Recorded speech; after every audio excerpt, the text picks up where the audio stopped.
বার্ধক্য ভাতার টাকা পাওয়ার কথা এক বৃদ্ধের, অথচ 5 মাস ধরে সেই টাকা তার হাতে নেই। আরো চমকে দেওয়ার মতো বিষয়, টাকা নাকি নিয়মিত ঢুকছে, তবে সেই টাকাটা যাচ্ছে কোথায়? অন্য কোনো অ্যাকাউন্টে? অন্তত প্রশ্নটা কিন্তু উঠতে শুরু করছে। একজন যোগ্য উপভোক্তার ভাতার টাকা কিভাবে অন্যের অ্যাকাউন্টে পৌঁছে গেল? কার গাফিলতিতে এমন ঘটনা? আর এই 5 মাসে ওই টাকা গেলই বা কার পকেটে? অভিযোগ সামনে আসতেই যেন খুলে গেল দুর্নীতির এক নতুন অধ্যায়। মালদার হরিশ্চন্দ্রপুর 2 নম্বর ব্লকের নানারাহি এলাকার বাসিন্দা মতিউর রহমানের অভিযোগ ঘিরেই তৈরি হয়েছে এই চাঞ্চল্য। দীর্ঘদিন ধরে তিনি বার্ধক্য ভাতা পেয়ে আসছিলেন, কিন্তু আচমকাই গত 5 মাস ধরে তার অ্যাকাউন্টে আর ভাতার টাকা ঢুকছে না।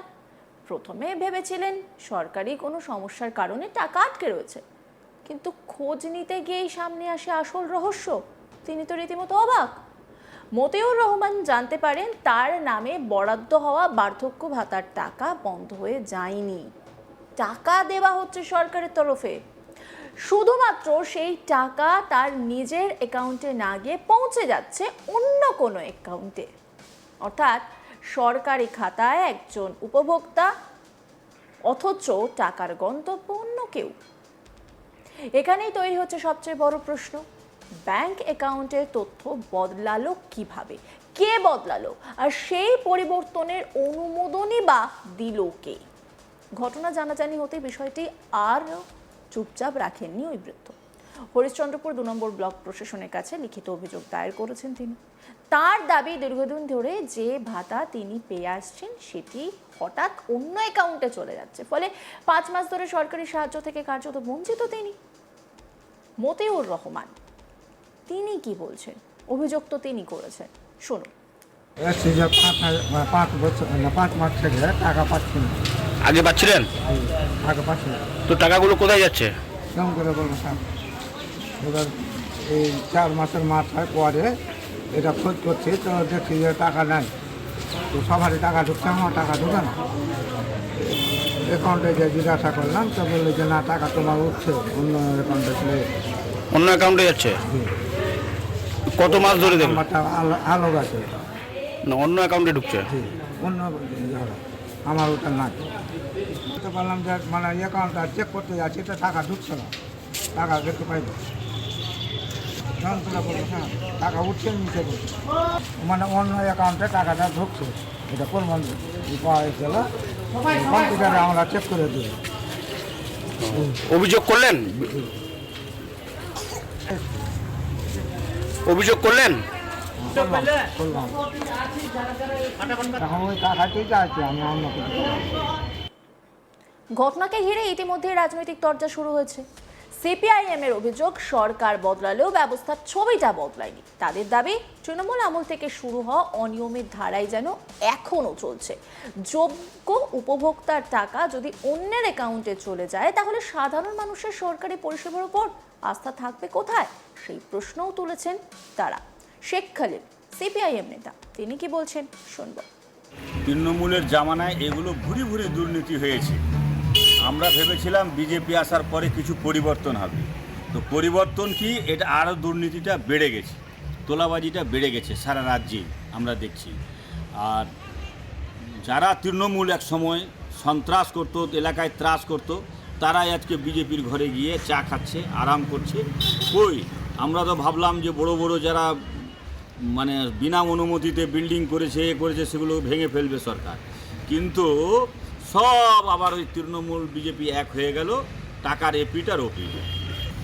যে বয়স্ক লোকের টাকাটা একজনের অ্যাকাউন্ট থেকে অন্যজনের অ্যাকাউন্টে চলে যাচ্ছে, তাহলে কি 3 মাস হয়ে গেল এই সরকারের এটা তদন্ত করে ব্যবস্থা নিতে পারলো না? সোর্সের মধ্যে দুধ জড়িয়ে আছে।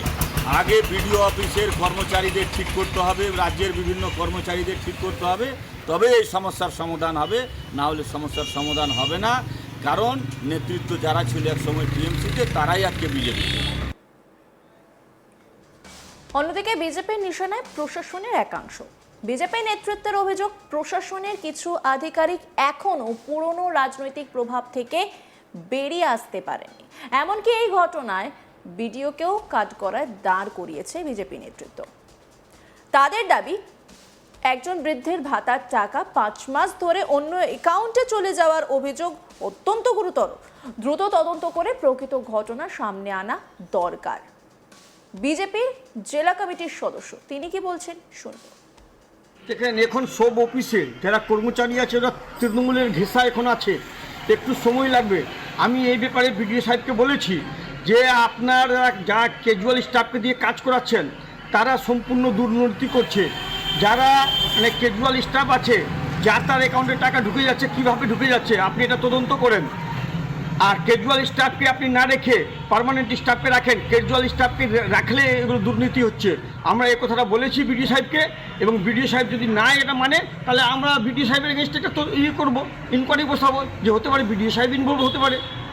আমরা বিডিও সাহেবকে বলেছি সব ঘটনা, কিন্তু বিডিও সাহেব বলছে আমার কাছে খবর আছে কিন্তু প্রমাণ নাই। কিন্তু এটাই তো প্রমাণ, একটা বয়স্ক ভাতা অন্যর অ্যাকাউন্টে ঢুকে যাচ্ছে, এটা তো প্রমাণ। তো উনি দেখছেন না, আমরা দেখছি। আমাদের মাত্র 100 দিন সরকার হয়েছে, আমরা আরও 1-2 মাস দেখছি, সব সিস্টেমটাকে ঠিক করে দিব। কিছু কিছু ভিডিওকে এখান থেকে সরাতে হবে, এটা ঠিকই। যারা তৃণমূল সাপোর্টে আছে, কাজ করছে না, কোনো এলাকায় কাজে অনেক অভিযোগ আমাদের কাছেও আসছে, কিন্তু আমরা করবো কি, আমরা বিডিও সাহেবকে বলেছি এবং দেখছি কী করছে বিডিও সাহেব।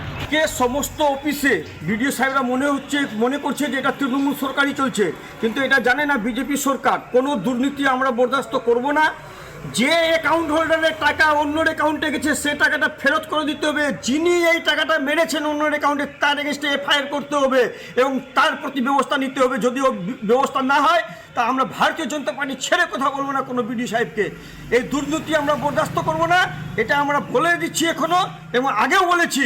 আর বিডিও সাহেবের অফিসেও গিয়ে বলেছি, বিডিওরা যদি মনে করে যে এটা তৃণমূল সরকার, কিন্তু এটা ভুল করছে, এটা ভারতীয় জনতা পার্টির সরকার। আমরা দুর্নীতির সঙ্গে কোনো আপোষ করব না। যার অ্যাকাউন্ট হোল্ডার তার অ্যাকাউন্টে টাকা ঢুকবে, অন্যর অ্যাকাউন্টে টাকা ঢুকেছে সেই টাকাটা ফেরত নেবার দায়িত্ব হচ্ছে বিডিও সাহেবকে, তাকে পাইয়ে দেওয়ার জন্য। যে অফিসার যাকে দিয়ে আপনি ডাটা এন্ট্রি করিয়েছেন সেই এগুলো গণ্যভাবে তার এগেনস্টে এফআইআর করতে হবে বিডিও সাহেবকে। যদি বিডিও সাহেব এফআইআর না করেন তাহলে আমরা বৃহত্তর আন্দোলনে গিয়ে বিডিও সাহেবের এগেনস্টে এফআইআর করাবো। আজকে যতটি এগুলো দুর্নীতি বের হচ্ছে 5 মাস 6 মাস আগের, এগুলো সব তৃণমূলের আমলে হয়েছে।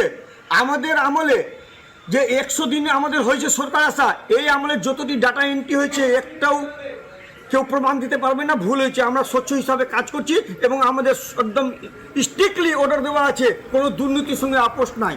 কিন্তু যতটি দুর্নীতি বের হচ্ছে তৃণমূল আমলের দুর্নীতি বের হচ্ছে, এটাকে আমরা আস্তে আস্তে লাইনে নিয়ে আসছি।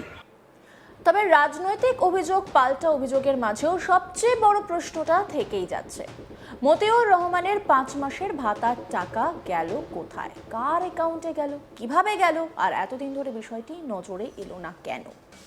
অন্যান্য খবরে আপডেটের জন্য অবশ্যই নজর রাখুন আজ তাক বাংলার ইউটিউব স্ট্রিমিংয়ে। লাইক, কমেন্ট, শেয়ার এবং সাবস্ক্রাইব করতে ভুলবেন না।